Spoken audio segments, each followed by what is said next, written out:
नेहा माझी बायको दोन गोष्टी नेहमी बोलते। मी कोणतं पाप केलं होतं की ज्यामुळं माझ्या आईवडिलांनी तुमच्याशी माझं लग्न लावून दिलं, हे एक वाक्य बोलते।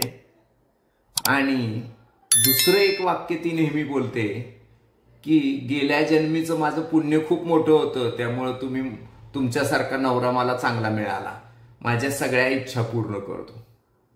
गंमत बघा, ही दोन्ही वाक्य एकमेकांच्या विरोधी आहेत, पण ही दोन्ही वाक्य ती बोलते।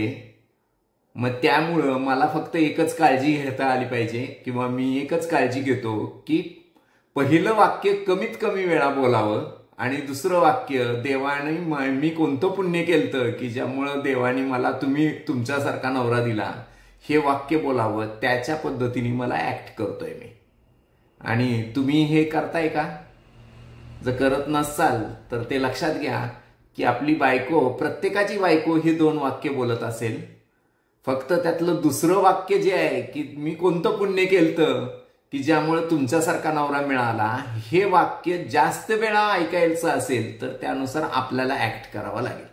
आणि ते करायचं असेल तर तिला खुश राखण्याची गरज आहे आणि जबाबदारी आपली आहे, आणि ते खुश ठेवायचं असेल तर याची जास्त गरज आहे। त्यामुळे योग्य गुंतवणूक करा, तर पुढे ते जास्त काळ तुम्हाला वाक्य ऐकायला मिळेल की मी कोणतं पुण्य केलं ज्यामुळे तुमच्यासारखा मला नवरा मिळाला।